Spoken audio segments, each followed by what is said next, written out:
Students, बेटा हम कर रहे हैं अलंकार। हमने किए कल के अलंकार किसे कहते हैं और अलंकार के दो भेद हैं, शब्द अलंकार और अर्थ अलंकार। तो आज हम अर्थ अलंकार के जो अलंकार हैं अनुप्रास, यमक और श्लेष। तो सबसे पहले अनुप्रास अलंकार। अनुप्रास अलंकार क्या है? जहां वर्णों की आवर्ती से चमत्कार उत्पन्न हो, जहां वर्णों की आवर्ती से चमत्कार उत्पन्न हो वहां पर अनुप्रास अलंकार होता है।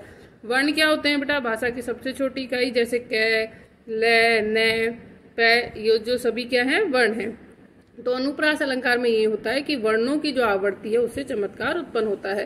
तो अनुप्रास अलंकार में कि आपका जो एक ही वर्ण है, कि जब काव्य में किसी वर्ण की आवर्ती एक से अधिक बार हो, कि एक ही वर्ण है वो एक से अधिक बार आता है, तब अनुप्रास अलंकार होता है। जैसे चारों चंद्र की चंचल किरणें खेल रही है जल थल में, तो यहाँ पर च च वर्ण की आवर्ती हुई, तो इसलिए यहाँ पर क्या हो गया आपका अनुप्रास अलंकार। ऐसे ही कुछ और उदाहरण है। कल कानल कुंडल मोर पखा उर पे वनमाल विराजते हैं। तो जरूर मात्रा कोई भी हो सकती है, वर्ण वही होना चाहिए। जैसे क और क वर्ण की आवर्ती हुई, ब और ब की आवर्ती। तो इस काव्य में क वर्ण की आवर्ती 3 बार और ब वर्ण की आवर्ती 2 बार आने से चमत्कार उत्पन्न हो गया है। ऐसे ही छोटी है, गोटी है, चोटी है अहीर की। तो यहाँ पर जो ट वर्ण की आवर्ती है वो क्या हो रही है? बार बार हो रही है। इस पंक्ति में अंतिम वर्ण ट एक से अधिक बार आवर्ती से चमत्कार उत्पन्न हुआ है। सुरभित सुंदर सुखद सुमन तुम पर खिलते हैं। यहाँ पर स वर्ण की आवर्ती कितनी बार हुई है बेटा? 4 बार हुई है। विभवशालिनी विश्वपालिनी दुख हरती है भाग्य निवारिणी शांति कारिणी। तो यहाँ पर न की आवर्ती और यहाँ पर न की आवर्ती है वो 2 बार हुई है, इसीलिए क्या है यहाँ पर अनुप्रास अलंकार है। कुछ और उदाहरण भी देख लो। जो खग हो सो बरसो करो मिली कालचंदी कुल कलम कदम की डारिन। तो यहाँ पर क वर्ण की आवर्ती है, क और क की।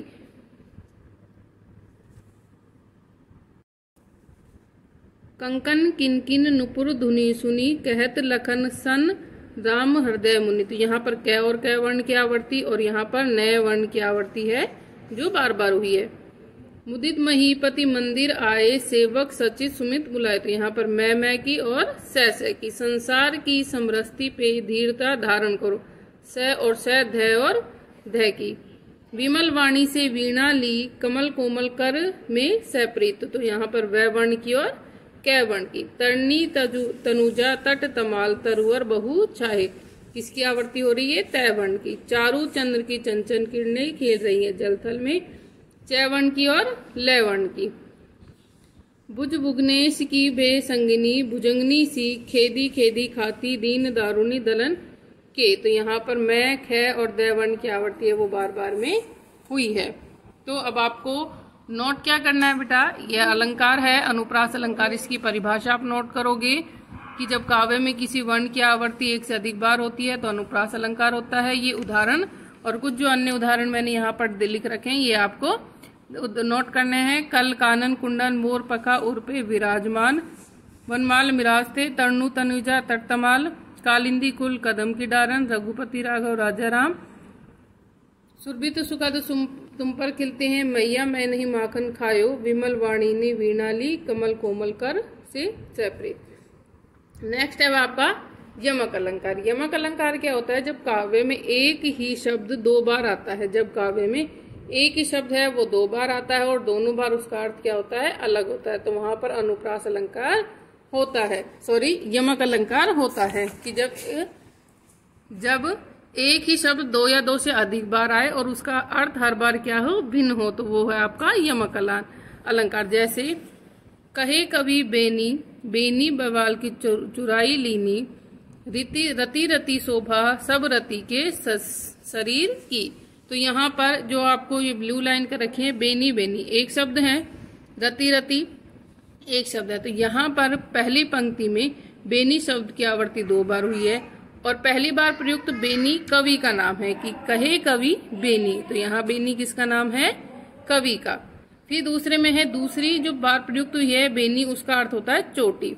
इसी प्रकार दूसरी पंक्ति में रति शब्द 3 बार आया है। पहली बार प्रयुक्त रति रति का अर्थ होता है रति यानी जरा सी, रत्ती भर जो बोलते हैं ना, रति के समान जरा जरासी, और दूसरी स्थान पर रति का प्रयोग है कामदेव की परम सुंदरी पत्नी रति।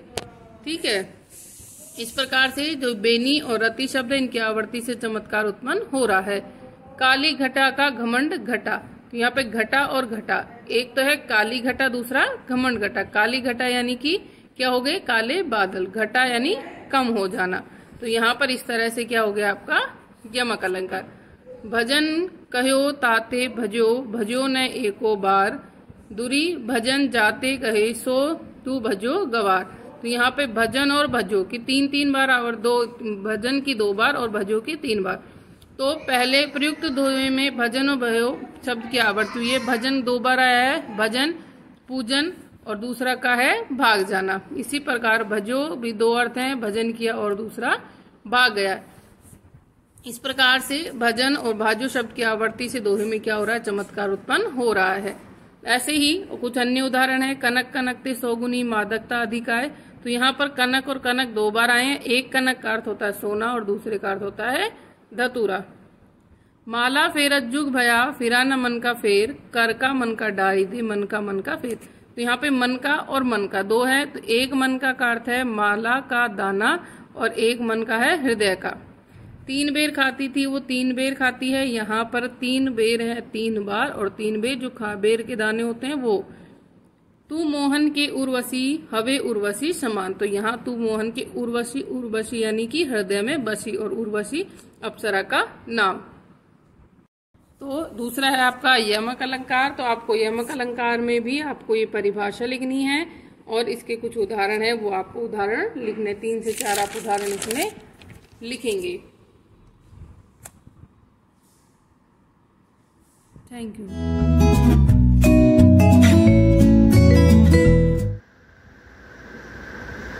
Welcome my dear students in English class of class 9th. We are going through our movement textbook and we are doing our chapter number 6. The name of the chapter number 6 is Weathering the Storm in Asia. Okay, and this is the second video of this chapter. We are going through our page number 38. Page number 38 and passage number 3rd last. Let us start our chapter 1, 2 and 3rd.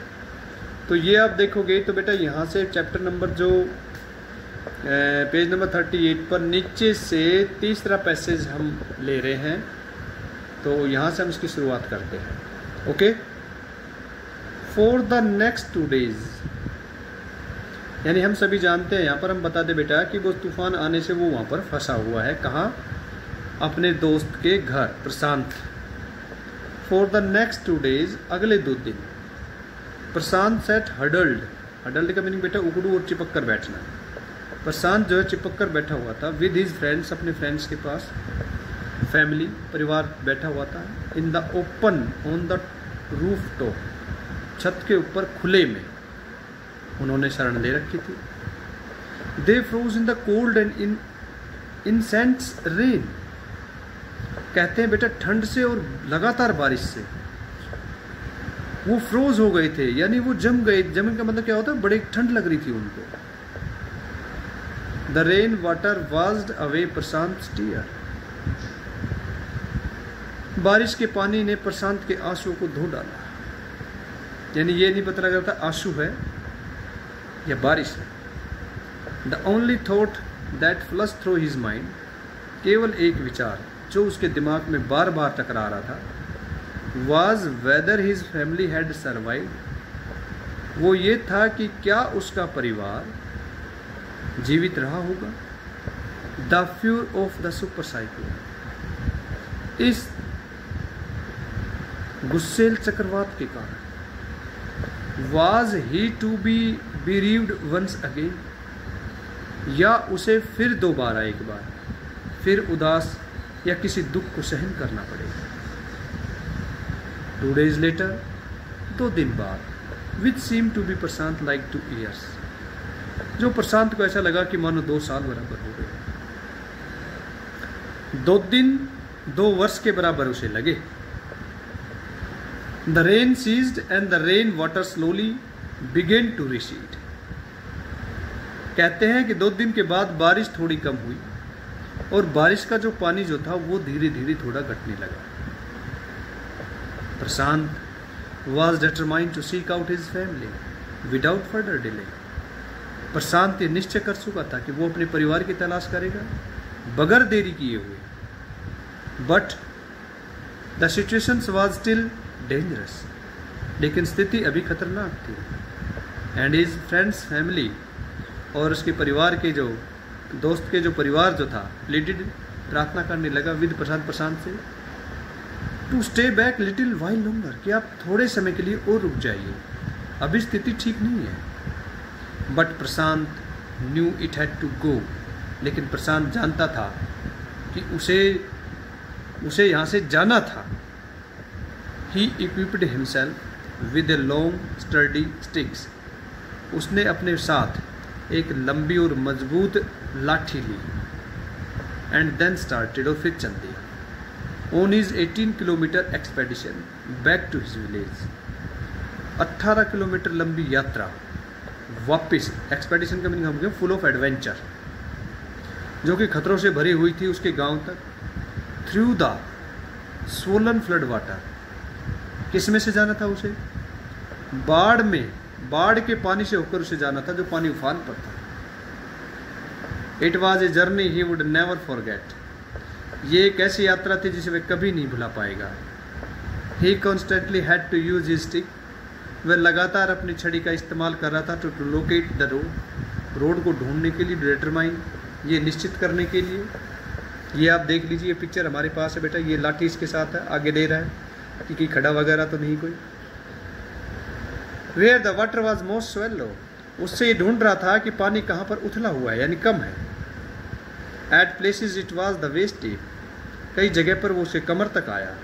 And progress was लो, लेकिन ये जरूर है कि पानी धीमी गति से बढ़ रहा था। एट सेवरल पॉइंट्स, कई पॉइंटों पर ही लॉस्ट द रोड जो है उससे गुम हो जाता पानी के अंदर। एंड हैड टू स्विम, और उसे तैरना पड़ता। आफ्टर सम डिस्टेंस, कुछ दूरी पर, he was relieved to find 2 of his uncles, friends of his uncle who were also returning to their village। उसे 2 उसके अंकल के मित्र मिले जो वे भी अपने गांव लौट रहे थे। ये देख लीजिए, ये 2 मित्र है बेटा, ये पिक्चर में। They decided to move ahead together, उन्होंने ये निर्णय लिया कि भाई इकट्ठे मिलकर चलेंगे। They waded through the water, waded का मीनिंग यहाँ पर वाक्ड है बेटा। वे आगे बढ़े पानी से होते हुए। द सीन्स दे विटनेस्ड, जो दृश्य उन्होंने देखे, ग्रू मोर एंड मोर मैकाबे, यानी वे बड़े डरावने थे। They had to push away many human bodies, उन्होंने बहुत से मानव के शरीर को एक तरफ किया, जिसमें कौन कौन थे बेटा?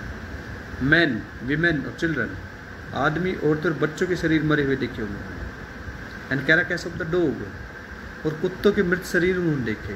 कैटल्स, गोट्स, बकरी और कैटल पशु भी देखे उन्होंने। That the current swept against them as they move, जैसे करंट उनसे टकरा, यानी धारा के अंदर वो बहते हुए आते और उनसे बहते हुए आगे वो बढ़ जाते, लेकिन वो आगे बढ़े, वो घबराए नहीं। In every village they had to passed, प्रत्येक गांव से जब वो गुजरे, they could barely see a house standing, जिन जिन गाँवों से वो गुजरे तो उन्होंने मुश्किल से को घर खड़ा हुआ दिखाई दिया। Prashant now wept of the loud and long, Prashant जोर जोर से लंबे लंबे रोने लगा। He was sure that his family could not survived this catastrophe, उसे पक्का पता लग गया कि अब उसका परिवार जो है ऐसी प्राकृतिक आपदा में नहीं बचा होगा।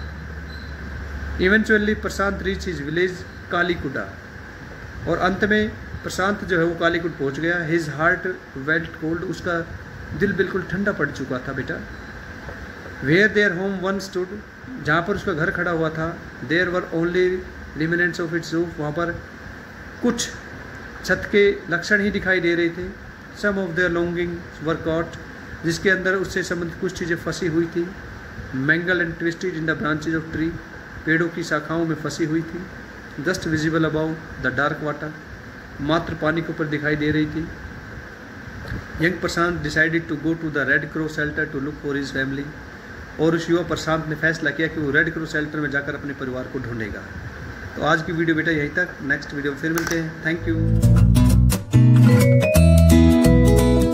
Good morning students, welcome again. So students, in our previous lecture we have discussed the part 1 of your chapter number 3, Nazism and the rise of Hitler, from your history book class 9th, and today we will discuss our further chapter.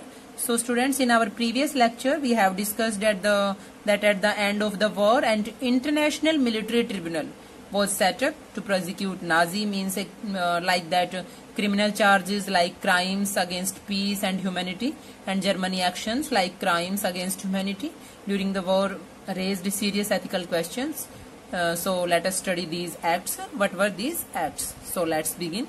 Under the shadow of the Second World War, Germany had waged a genocidal war which resulted in the mass murder of selected groups of innocent civilians of Europe. So students, हमने पढ़ना है अब कि वो काम क्या थे जिनकी पूरे विश्व में निंदा की गई, जिनकी पूरे वर्ल्ड में आलोचना की गई कि जर्मनी ने इस तरह के कृत्य किए कि उसको क्रिटिसाइज करना पड़ा।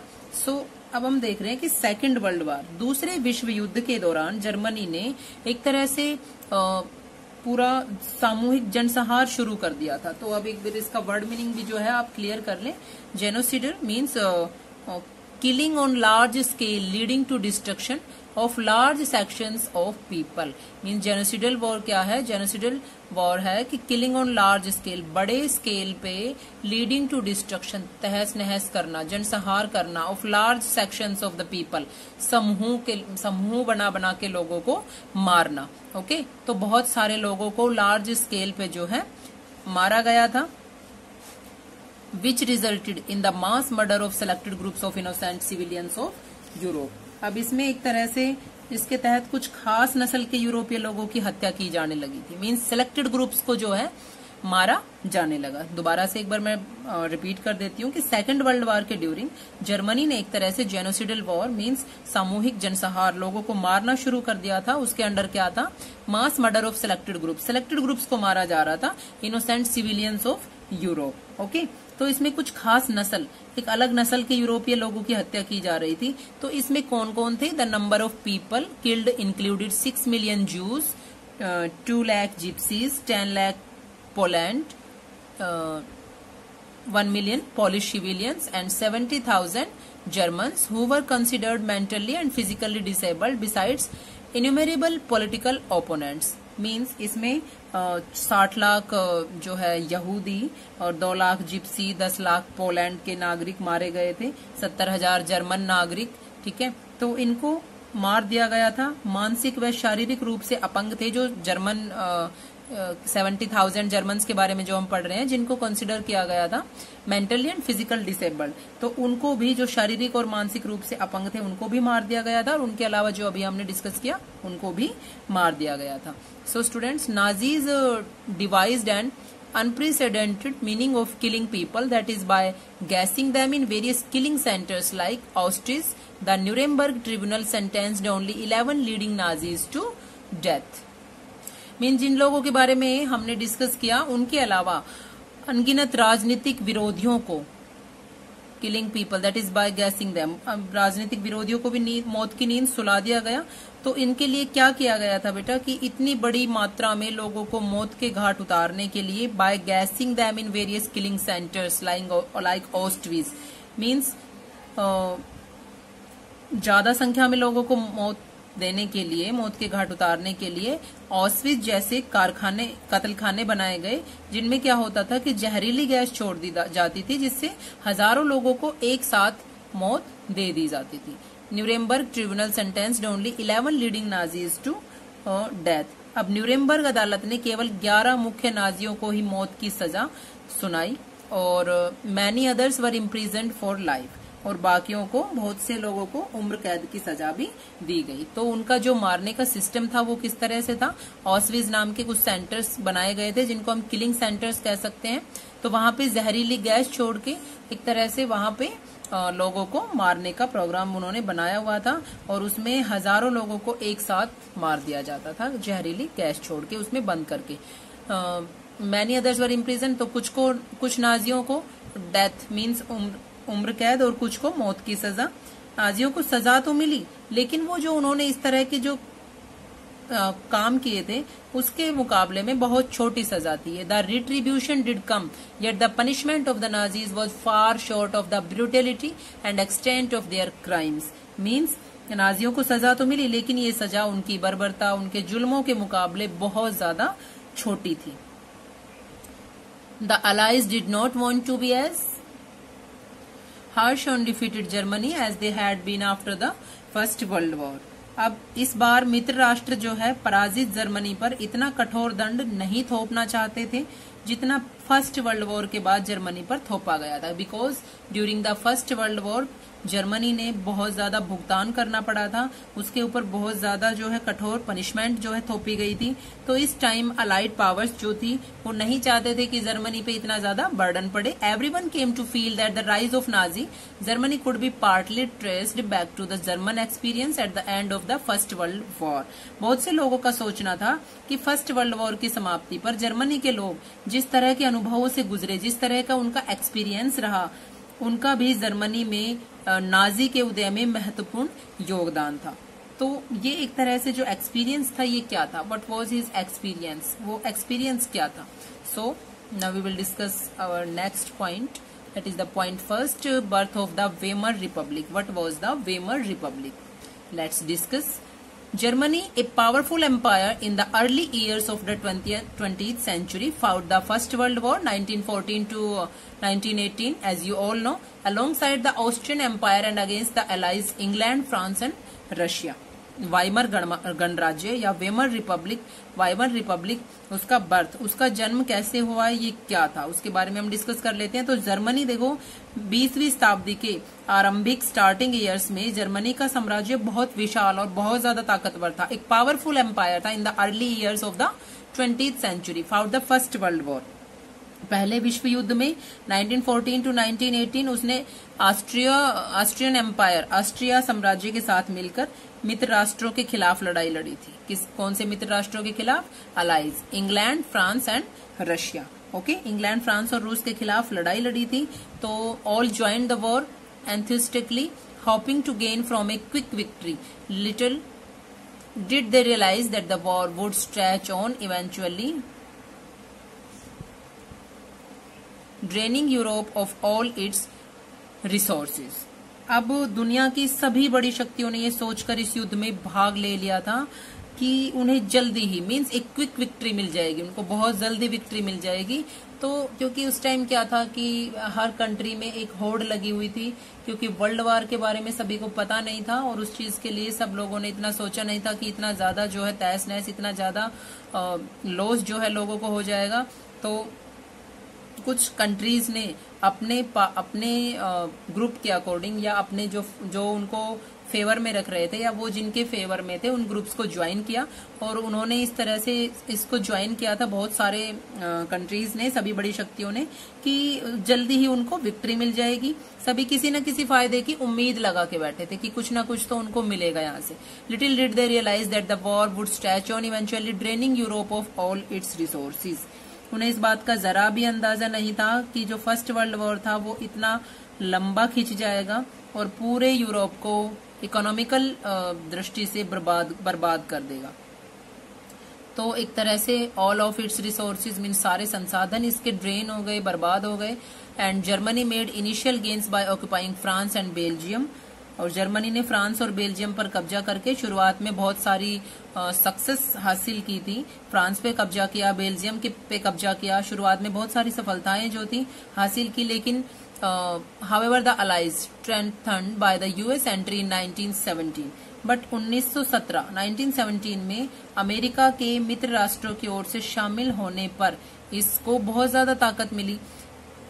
Bye the US entry in 1917 means allies powers जिनके खिलाफ जर्मनी लड़ रहा था ये अपना फर्स्ट वर्ल्ड वॉर में, तो वहां उनकी तरफ जो है किसने ज्वाइन कर लिया? यूएस ने। That is called a super power. okay, in the world, तो won defeating Germany and the central powers in November 1918। अब देखो जर्मनी भी बहुत पावरफुल एम्पायर था, लेकिन जब जिसके खिलाफ वो लड़ रहा था तो वहां की तरफ मींस इंग्लैंड, फ्रांस और रशिया की तरफ जब यूएस ने ज्वाइन कर लिया था तो उसमें क्या था बेटा कि यूएस ने बहुत ज्यादा पावर दी और आखिरकार एक तरह से 1918 में मित्र राष्ट्रों ने इन शक्तियों को हराने के बाद जर्मनी को भी घुटने टेकने को मजबूर कर दिया। मींस डिफीटिंग जर्मनी को भी हरा दिया 1918 में और सेंट्रल पावर्स को भी हरा दिया। Okay, the defeat of imperial Germany and the abdication of the emperor gave an opportunity to parliamentary parties to recast German polity। अब एक तरह से साम्राज्यवादी जो जर्मनी थी उसकी पराजय और सम्राट द्वारा किए गए, सम्राट ने क्या किया, अपना एक पद जो था, अपनी जो शीट थी, वो एक तरह से गद्दी जो थी वो छोड़ दी और वहां की संसदीय पार्टियों को जर्मनी में नई राजनीतिक व्यवस्था स्थापित करने का एक अच्छा अपॉर्चुनिटी या एक अच्छा अवसर उपलब्ध कराया। ओके, तो ए नेशनल असेंबली, तो एक national assembly met at Weimar and established a democratic constitution with a federal structure. तो एक तरह से वाइमर में एक राष्ट्रीय सभा की बैठक आयोजित की गई और संघीय आधार पर फेडरल स्ट्रक्चर के ऊपर एक लोकतांत्रिक संविधान जो है, डेमोक्रेटिक कॉन्स्टिट्यूशन जो है, तैयार किया गया। Deputies were now elected to the German parliament or Reichstag on the basis of equal and universal votes cast by all adults including women। तो इस नई व्यवस्था में जर्मन संसद, जर्मन पार्लियामेंट मींस क्या नाम था उसका, राइनस्टैग। ओके, राइनस्टैग याद रखना है सभी को। On the basis of equal, तो वहां जनप्रतिनिधियों का चुनाव निर्वाचन द्वारा किया जाने लगा, means basis of equal and universal votes के द्वारा किया जाने लगा। औरतों सहित सभी वयस्क, सभी एडल्ट्स ने जर्मन नागरिकों को सम्मान और सार्वभौमिक मताधिकार, यूनिवर्सल वोट्स जो है, प्रदान किया गया। This republic however was not welcomed by its own people largely because of the terms it was forced to accept after Germany's defeat at the end of the First World War. लेकिन ये जो नया गणराज्य था, जो ये Republic बनाया गया था, या जो अभी मैंने आपको बताया कि एक डेमोक्रेटिक कॉन्स्टिट्यूशन तैयार किया गया था और एक वाइमर रिपब्लिक के नाम से जो है ये तैयार किया गया, तो ये जो गणराज्य था खुद बहुत सारे जर्मन नागरिकों को ही रास नहीं आ रहा था। Was not welcome to by its own people largely because, कारण क्या था इसका? पहला मुख्य कारण तो ये था कि फर्स्ट वर्ल्ड वॉर में जर्मनी की जो पराजय हुई थी, उसके बाद विजयी जो मित्र राष्ट्र थे उन्होंने बहुत कठोर शर्तें जबरन थोप दी थी। It was forced to accept after Germany's defeat at the end of the First World War. First World War के बाद मीन्स जर्मनी को बहुत सारा भुगतान करना पड़ा था, बहुत सारी शर्तें जो है उसके ऊपर थोप दी गई थी। तो the peace treaty at Versailles with the allies was a harsh and humiliating peace. Versailles में विजयी देशों के साथ जो शांति संधि जर्मनी की जनता के लिए बहुत कठोर और बहुत ज्यादा ह्यूमिलिटेशन थी, मीन्स शांति भरी नहीं थी, ये एक तरह से कठोर और अपमानजनक थी। Losses incurred by Germany includes overseas colonies, a tenth of its population, 13% of its territories and 75% of its iron and 26% of its coal to France, Poland, Denmark and Lithuania। अब क्या था सिस्टम कि इस संधि के अकॉर्डिंग फर्स्ट वर्ल्ड वॉर के बाद जो एक तरह से जो ट्रीटी की गई थी जर्मनी के साथ अलाइज पावर की तरफ से, तो इस संधि के अकॉर्डिंग क्या था, कठोर और अपमानजनक कैसे थी ये? क्योंकि जर्मनी के जो सारी ओवरसीज कॉलोनीज थी, ठीक है, और उसका एक तरह से 13% जो उसका टेरिटरीज, उसका भूभाग था, 10% उसकी एक तरह से 26% of its coal and 75% of its iron, 75% लोह भंडार, 26% कोयला भंडार फ्रांस, पोलैंड, डेनमार्क और लिथुआनिया को इसको देने पड़े थे। मीन जर्मनी को इतना सारा जुर्माना जो है भुगतना पड़ा था, ये देना पड़ा था। The allied powers demilitarised Germany to weaken its power. अब एक तरह से जर्मनी की रही सही ताकत को खत्म करने के लिए मित्र राष्ट्रों ने क्या किया कि उसकी सेना को भंग करके सैनिकों की संख्या बहुत कम निश्चित कर दी। अलाइड पावर्स ने जर्मनी की पावर को कमजोर करने के लिए to weaken its power means the war guilt clause held Germany responsible for the war and damages the allied countries suffered. means एक तरह से उसकी पावर को खत्म करने के लिए मित्र राष्ट्र जो थे उन्होंने क्या किया कि उसकी ताकत को खत्म करने के लिए सैनिकों की संख्या जो है बहुत कम निश्चित कर दी और सैनिकों उसको जो सेना थी उसकी उसको पूरी तरह से भंग कर दिया गया. अब the war guilt clause held Germany responsible. अब जो युद्ध अपराध बोध अनुच्छेद उसके तहत जिसको हम कह रहे हैं वॉर गिल्ट क्लॉज, ठीक है, उसके तहत युद्ध में हुए समूचे विनाश के लिए किसको दोषी ठहराया गया? जर्मनी को. Germany responsible for the war and damages the allied countries suffered. Okay, तो उसको दोषी ठहराया गया. और युद्ध की क्षतिपूर्ति के लिए Germany was forced to pay compensation, उसका भुगतान करने के लिए, उसकी क्षतिपूर्ति के लिए अमाउंटिंग टू 6 बिलियन मीन्स 6 अरब पौंड का जुर्माना जो है जर्मनी के ऊपर लगा दिया गया. And the allied आर्मीज also occupied the resources rich Rhineland for much of the 1920s. तो एक तरह से खनिज संसाधन वाला जो राइनलैंड था वो भी 20 के दशक में ज्यादातर मित्र राष्ट्रों के कब्जे में ही रहा. Okay students, so this is all about your today's lecture and tomorrow we will discuss about our remaining chapter. Thank you. Good morning students. Previous lecture में हमने मिक्सचर के बारे में समझा था, homogeneous mixture and heterogeneous mixture. बेटा आज हम कंपाउंड्स के बारे में डिस्कस करेंगे. कंपाउंड क्या होते हैं, कंपाउंड के बारे में समझेंगे, क्या डिफरेंस है कंपाउंड और मिक्सचर में. तो बच्चों मिक्सचर हमने पढ़ा है, मैंने आपको एक एग्जांपल भी बताया था कि आयरन और सल्फर के मिक्सचर की प्रॉपर्टी हमने स्टडी की थी. मिक्सचर जब हम बनाते हैं तो किसी भी प्रोपोर्शन में कंपोनेंट ले सकते हैं, कंस्टिट्यूएंट जिससे मिक्सचर बना रहे हैं. फॉर एग्जाम्पल अगर हम लेमन वाटर बनाते हैं तो हम उसमें चाहे शुगर अगर हमें ज्यादा पसंद है तो शुगर ज्यादा ले सकते हैं, लेमन ज्यादा ले सकते हैं, सोल्ट ज्यादा ले सकते हैं या कम ले सकते हैं. आयरन और सल्फर का मिक्सचर मैंने बनाया तो उसमें मैं या आयरन ज्यादा ले सकती हूँ या सल्फर ज्यादा ले सकती हूँ या किसी को भी कम ले सकते हैं. तो किसी भी प्रोपोर्शन में हम मिक्सचर को बना सकते हैं, किसी भी रेशो में. अल्कोहल और वाटर को मिक्स कर रहे हैं, चाहे अल्कोहल ज्यादा लो चाहे वाटर ज्यादा लो.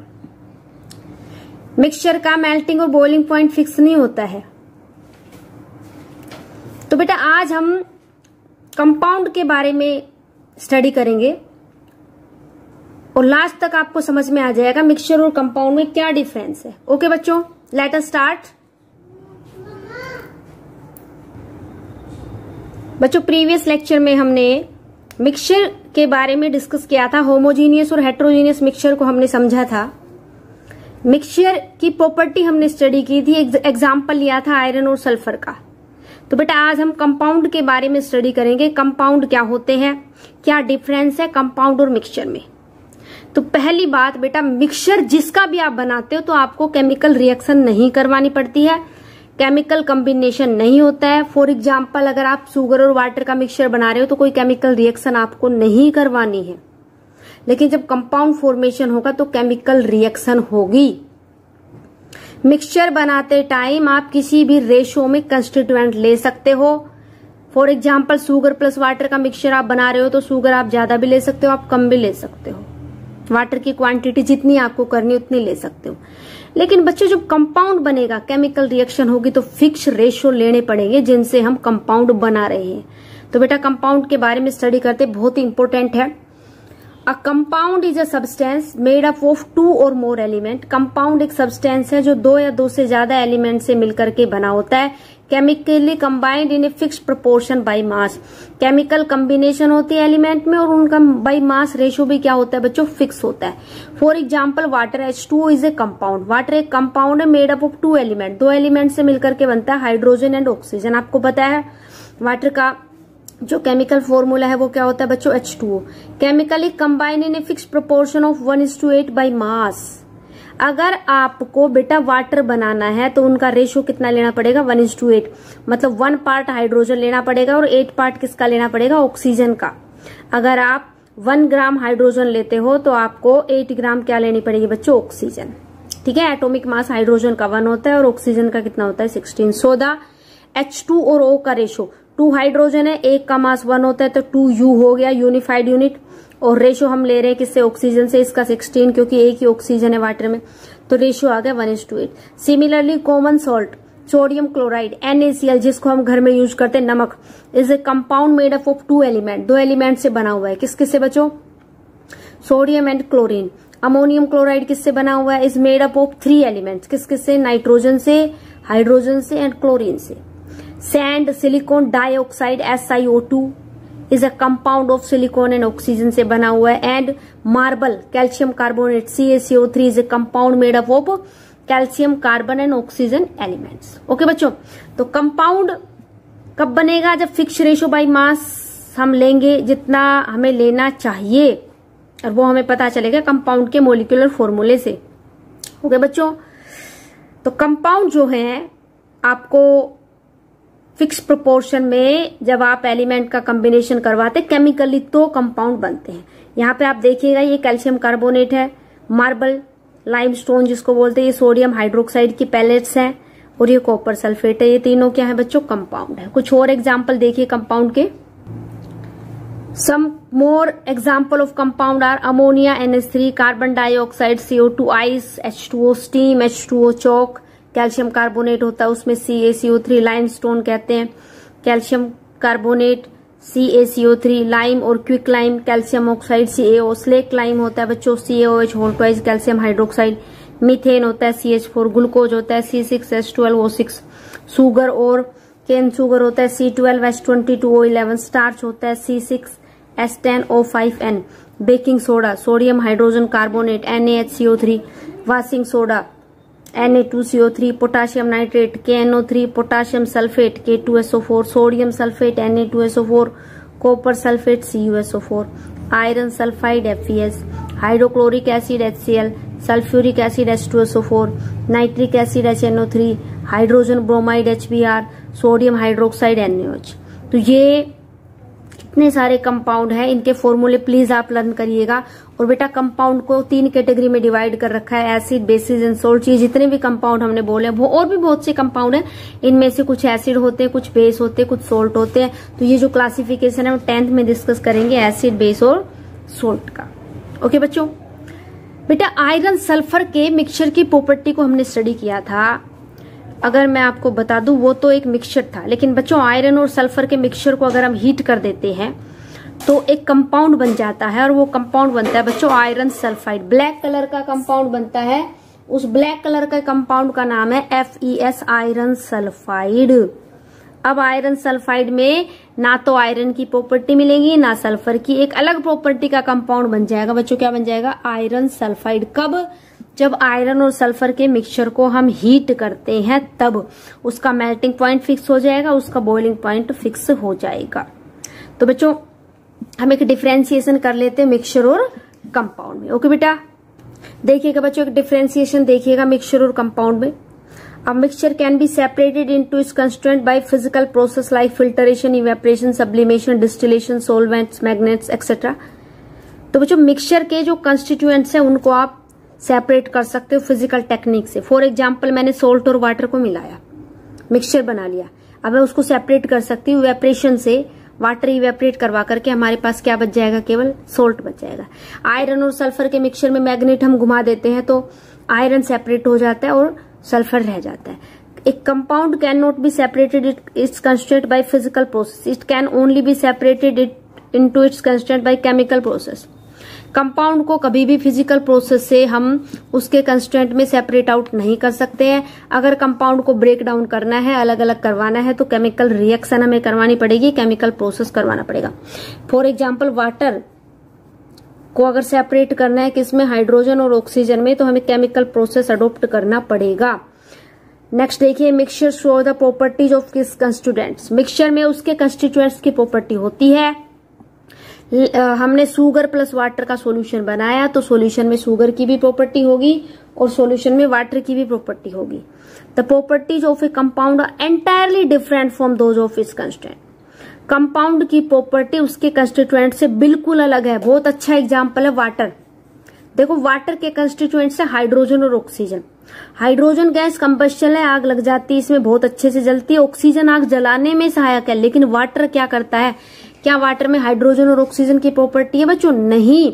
वाटर किसका काम करता है? फायर एक्सटिंग्विशर का काम करता है। वाटर आग बुझाने के काम आता है। Energy in form of heat light is usually neither given out NOR absorbed in preparation of a mixture. Mixture बनाते टाइम ना तो हमें एनर्जी की सप्लाई करनी पड़ती है, ना एनर्जी रिलीज होती है। लेकिन कंपाउंड बनाते time energy is usually given out, मतलब गिवन आउट और absorb during the preparation of compound. या तो हमें रिएक्शन करवाते टाइम हीट की सप्लाई करनी पड़ती है, एनर्जी की सप्लाई करनी पड़ती है, या फिर रिलीज होती है। इसी के बेस पे दो टाइप के केमिकल प्रोसेस होते हैं, एक्सोथर्मिक और एंडोथर्मिक। जिनमें हीट की सप्लाई करनी पड़े एनर्जी की, वो एंडोथर्मिक, और जिनमें रिएक्शन हो जाए और साथ में हीट बाहर निकले, वो होती है बच्चों exothermic. Okay, the composition of a mixture is variable, that is constant can be present in any proportion by mass.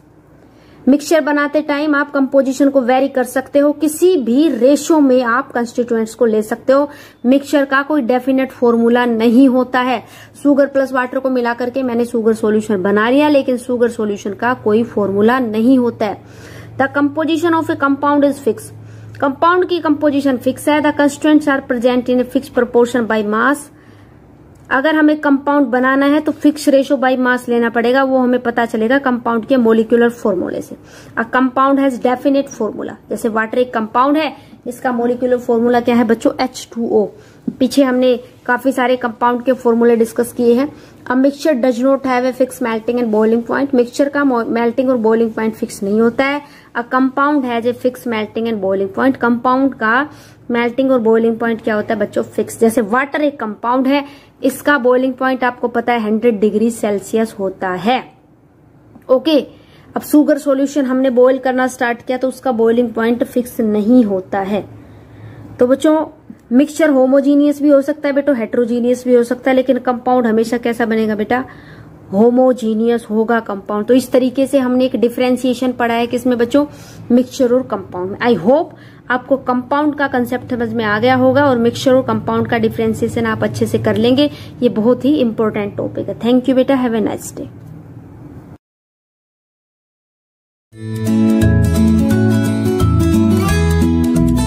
Good morning students, कैसे हैं आप सभी? मैं रोहित सर आज आपके लिए लेकर आया हूं प्लांट किंगडम। हम किंगडम प्लांटाई के बारे में पढ़ेंगे और इस किंगडम प्लांटाई में आपको क्या क्या याद करना है वो सारी चीज़ें मैं आपको डिटेल में आज बताऊंगा। प्लांट किंगडम को हम डिवाइड करते हैं 2 सब किंगडम्स में, जिनका नाम है क्रिप्टोगैमी और फेनेरोगैमी। क्रिप्टोगैमी का मतलब होता है जहाँ पर हम एम्ब्रियो को देख सकते हैं, लाइक स्पोर्स की फॉर्म में देख सकते हैं, तो उसको हम क्रिप्टोगैमी कहते हैं। और वहीं सीड्स एम्ब्रियो और फूड की फॉर्म में प्रेजेंट हो तो उसको फेनेरोगैमी कहा जाता है। चलिए अब हम प्लांट किंगडम को, सब किंगडम जो क्रिप्टोगैमी है उसको स्टडी करते हैं। क्रिप्टोगैमी के बारे में अगर मैं आपसे बात करूं तो आपको पता चलेगा कि ये एक तो फ्लावरलेस होते हैं और सीडलेस प्लांट्स होते हैं। क्रिप्टोगैमी को फर्दर 3 डिविजन्स में क्या किया जाता है? डिवाइड किया जाता है। याद रखना, क्रिप्टोगैमी क्या है? फ्लावरलेस है और सीडलेस प्लांट्स हैं।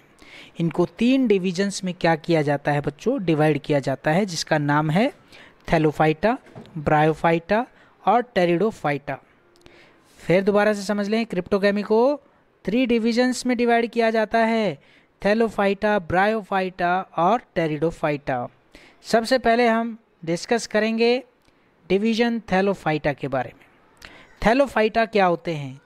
मोस्टली ये प्रिमिटिव होते हैं, बहुत ही प्राचीन होते हैं, बहुत ही सिंपलर प्लांट्स ये कहलाते हैं। इनकी जो प्लांट जो बॉडी होती है ये डिफ्रेंशिएटेड नहीं कर सकते। इनकी प्लांट बॉडी को हम डिफ्रेंशिएट नहीं कर सकते स्टेम की फॉर्म में, रूट की फॉर्म में और लीव्स की फॉर्म में। लेकिन ये अनडिवाइडेड थैलस की फॉर्म में क्या होते हैं? प्रेजेंट होते हैं, इसलिए इनको क्या कहा जाता है? थैलोफाइटा कहा जाता है। मैकेनिकल और कंडक्टिंग जो टिश्यूज़ हैं इनके अंदर एब्सेंट होती हैं, यानी कि वेस्कुलर सिस्टम। वेस्कुलर सिस्टम किसको कहते हैं हम? जाइलम और फ्लोएम टिश्यू जिसके अंदर प्रेजेंट होता है तो उसको वेस्कुलर सिस्टम कहा जाता है, जो कि थैलोफाइटा के अंदर क्या होता है बच्चों? एब्सेंट होता है। सेक्स ऑर्गन्स इनके अंदर बहुत ही सिंपल होते हैं, सिंगल सेल्ड होते हैं और यहाँ पर कोई भी एम्ब्रियो की फॉर्मेशन नहीं होती है फर्टिलाइजेशन के बाद। तो कुछ थैलोफाइटा के एग्जाम्पल्स मैं आपको बता रहा हूँ, एल्गी, फंगी और लीचन्स। तो यहाँ नीचे देख लीजिएगा एक बार एल्गी के बारे में। तो एल्गी के बारे में अगर आप देख पा रहे हैं यहाँ पर ज़्यादातर जो एल्गी हैं वो वाटर ग्रोइंग होती हैं, एक्वेटिक एरिया में पाई जाती हैं, मतलब मैराइन वाटर में भी मिलेंगी आपको और फ्रेश वाटर के अंदर भी आपको मिलेंगी, और कुछ टेरेस्ट्रियल भी होती हैं। मैराइन का मतलब होता है जहाँ पर सॉल्ट की कंसंट्रेशन पानी के अंदर क्या हो, ज़्यादा हो, उसको मैराइन वाटर कहा जाता है। फ्रेश वाटर उसको कहा जाता है जहाँ पर सॉल्ट की कंसंट्रेशन ना के बराबर हो, उसको फ्रेश वाटर के नाम से जाना जाता है। और कुछ टेरेस्ट्रियल क्या है, live on land near the moist places, algae वहाँ पर भी पाई जाती हैं। ये ऑटोट्रॉफिक होते हैं बच्चों, ऑटोट्रॉफिक होते हैं। जनरली ये क्या करते हैं, अपना भोजन स्वयं बनाते हैं और फूड किस फॉर्म में रिजर्व करते हैं, ये स्टार्च की फॉर्म में रिजर्व करके रखते हैं। कुछ प्लांट बॉडी है जैसे कि यूनिसेल्युलर है ना। यूनिसेल्युलर की बात करें तो भाई ये Chlamydomonas, colonial, Volvox, filamentous, Ulothrix और स्पाइरोगायरा, ये सारे के सारे एल्गी के क्या है बच्चों, एग्जाम्पल्स हैं। ये क्लमाइडोमोनास का डायग्राम ड्रॉ है यहाँ पर, आप देख सकते हैं अच्छे तरीके से। नेक्स्ट आता है थैलोफाइटा में ही फंगी को अगर हम डिस्कस करें तो उसको कैसे करेंगे। फंगी को अगर हम कहें तो ये सिंपल नॉन ग्रीन प्लांट्स होते हैं, नॉट ए फोटोसिंथेटिक। जैसे कि वो क्या थे, फोटोसिंथेटिक थे, ये फोटोसिंथेटिक नहीं होते हैं। ये हिट्रोट्रॉप्स होते हैं, ये दूसरों के ऊपर डिपेंड होते हैं। ये यूनिसेलुलर भी होते हैं जैसे कि यीस्ट, फिलामेंटस भी होते हैं जैसे फंगी। इनकी जो बॉडी है मल्टी सेलुलर होती है। फिलामेंटस फंगस होते हैं जिसको हम माइसीलियम कहते हैं, जैसे राइजोपियस में आपने देखा होगा ना डायग्राम, अगर आप देख पा रहे हैं तो ये जो नीचे जो क्या है हाइफा है, माइसीलियम आपको स्ट्रक्चर जो नज़र है ड्रॉ होते हुए दिखाई देंगी। फंगी की जो सेल वॉल होती है इसमें चिटिन और सेलुलोज का मिक्सचर होता है। तो आपसे पूछा जाए जो फंगी की जो सेल वॉल है वो किसका मिक्सचर होता है, चिटिन और सेलुलोज का होता है। इनके अंदर जो रिजर्व फूड होता है वो ग्लाइकोजन की फॉर्म में क्या होता है, स्टोर होता है।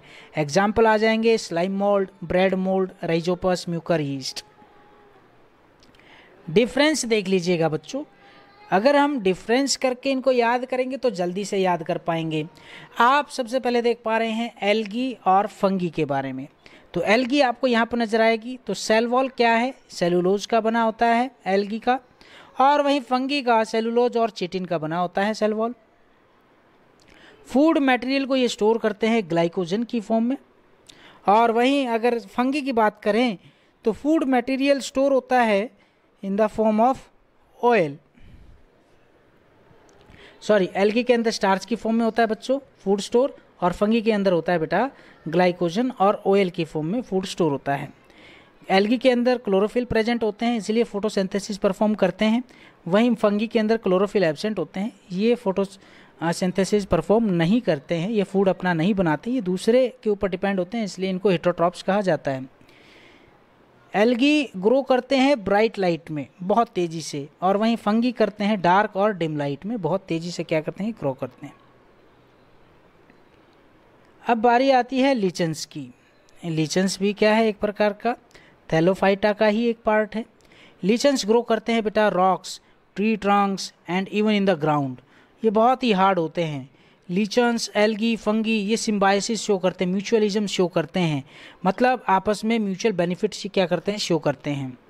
एल्गी जो कंपोनेंट है of the lichen is known as the phycobiont, and the fungal component है तो माइकोबायोन्ट बोल देंगे। तो जो फंगस क्या करता है, ज़्यादा से ज़्यादा वाटर और मिनरल्स को एब्जॉर्ब करता है, जो सप्लाई करता है एल्गी को। और एल्गी क्या है, फूड बनाने में क्या करती है, हेल्प करती है, और ये फूड को किसको सप्लाई करता है, फंगस को सप्लाई करता है। लीचन सबसे ज़्यादा सेंसिटिव होते हैं SO2 पॉल्यूशन के लिए, है ना। क्रुस्टोज लीचन्स, राइजोकार्बन, ग्राफिक्स, फॉलिकल लीचन्स, पैमिला, कोलेमा, फ्रुक्टिकोज लीचन्स, है ना। तो ये सारी चीज़ें इसके अंदर आ जाती हैं।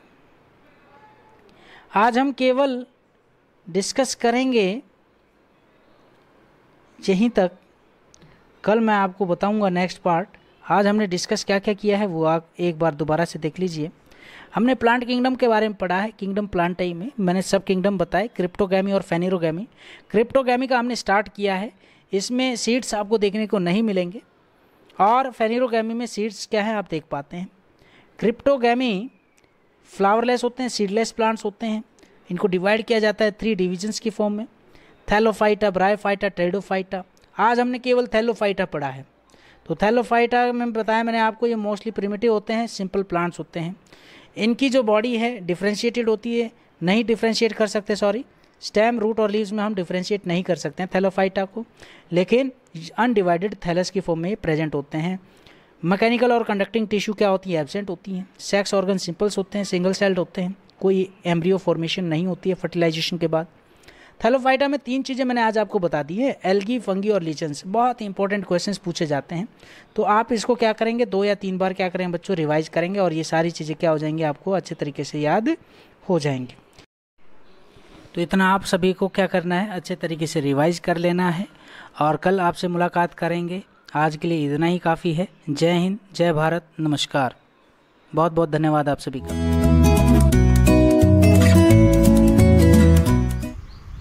Hello students, good morning everyone. This is Jyoti ma'am, your maths teacher. Let's start today our maths class, chapter 13, exercise 13.5. Question number 8 करेंगे आज। एक क्वेश्चन नंबर 8 है हमारे पास। A solid cube 12 centimetre is cut into 8 cubes. एक solid cube है, 12 centimetre, जो side 12 centimetre है, उसको कट किया गया है कितने, 8 क्यूब्स में ऑफ इक्वल वॉल्यूम, जिन सभी की वॉल्यूम क्या है, इक्वल है। What will be the side of new cube. First तो सबसे पहले हमें क्या फाइंड करना है, जो न्यू क्यूब आएगा उसकी side, and next find the ratio between their surface area. दोनों के सरफेस एरिया में रेशियो फाइंड करना है।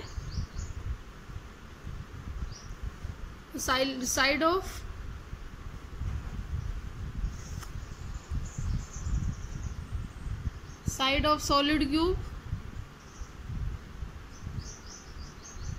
क्या गिवन है, 12 centimetre. Volume of bigger cube equals to, volume क्या होगा, क्या होता है, ए क्यूब, ए क्या है, साइड क्यूब, 12 का क्यूब हम करेंगे, हमारे पास आ जाएगा 1728 सेंटीमीटर क्यूब। अब इस एक सॉलिड क्यूब को 8 स्मॉलर क्यूब्स में डिवाइड किया गया है। तो हमारे पास number of smaller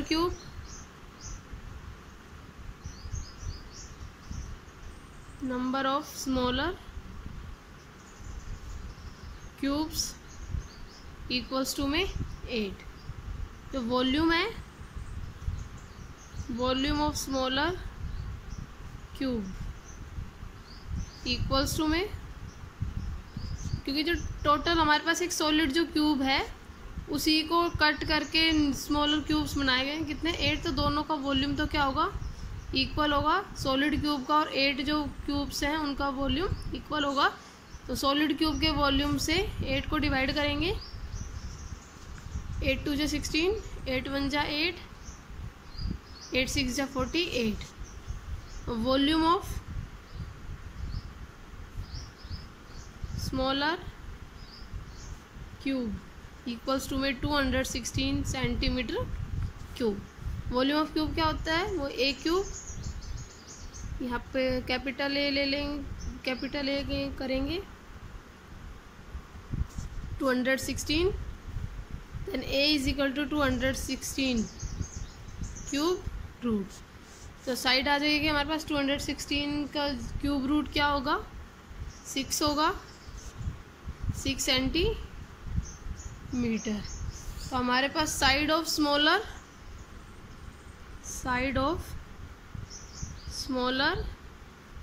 cube equals to में 6 सेंटीमीटर। अब हमें रेशियो फाइंड करना है दोनों क्यूब का सरफेस एरिया पर। नाउ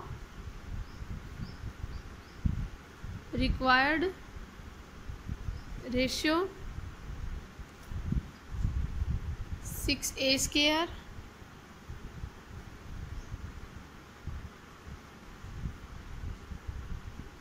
अपॉन में 6a स्क्वायर। सरफेस एरिया क्या था, साइड 6 इंटू साइड का स्क्वायर। तो सॉलिड के लिए हमने स्मॉल ए माना था साइड, और स्मॉलर के लिए कैपिटल है। 6 से 6 कैंसिल। जो हमारे पास सॉलिड क्यूब है उसके लिए साइड क्या है 12 सेंटीमीटर, और जो स्मॉलर क्यूब है उसके लिए साइड 6 सेंटीमीटर। होल स्क्वायर 12 का स्क्वायर 144, 6 का स्क्वायर 36। कैंसिल करने पर 4, रेशो कितना आ गया हमारे पास 4:1। ये रेशो किसके बीच में है? Surface area solid cube and smaller cube. Next question है हमारा question number 9। A river 3 metre deep and 40 metre wide is flowing at the rate of 2 kilometre per hour. एक रिवर है जो 3 मीटर डीप है, गहरी है 3 मीटर, जो उसकी हाइट बनेगी 40 मीटर वाइड, ब्रेथ गिवन है, is flowing at the rate of 2 kilometre per hour. जो 2 किलोमीटर पर आवर की उससे नदी जो है बह रही है, तो जो 2 किलोमीटर है वो उसकी क्या होगी? लेंथ होगी। How much water will fall into the sea in a minute. जो पानी है वो समुंदर के अंदर गिरेगा किसमें? मिनट में। हमें क्वेश्चन किस में गिवन है? आवर में, और हमें फाइंड किस में करना है? मिनट में। तो सबसे पहले लेंथ 2 किलोमीटर है, इसको मीटर में कन्वर्ट करेंगे। 2 × 1000 2000 मीटर। ब्रेथ, जो रिवर की ब्रेथ है वो 40 मीटर है, एंड हाइट 3 मीटर। तो सबसे पहले हम क्या लेंगे? The volume of water flowing, the volume of water flowing into the sea in 1 hour। इसका मतलब हमें फाइंड क्या करना है? वॉल्यूम ऑफ क्यूबॉइड, क्योंकि हमें लेंथ, ब्रेथ और हाइट तीनों चीज़ें गिवन है अलग अलग। तो रिवर है वो वॉल्यूम क्यूबॉइड की शेप में है। वॉल्यूम ऑफ क्यूबॉइड क्या होता है? लेंथ इंटू ब्रेथ इंटू में height. Length 2000, breadth 40 metre and height 3 metre. सबको मल्टीप्लाई करेंगे। 3 4 जा 12, 12 2 जा 24। तो ये हमारे पास आ गया 2,40,000 मीटर क्यूब। अब ये किस में है? 1 आवर में है। हमें फाइंड क्या करना है? वॉल्यूम ऑफ वाटर फ्लोइंग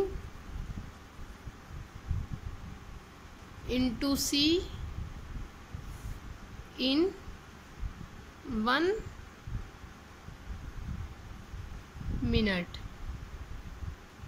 हमें मिनट के लिए हम क्या करेंगे? 2,40,000 डिवाइड बाय 60, 6 0 से 0 कैंसिल, 6 4 जा 24। तो हमारे पास कितना आ गया? 4,000 मीटर क्यूब। 1 मिनट में कितना होगा? 4,000 मीटर क्यूब होगा। Thank you.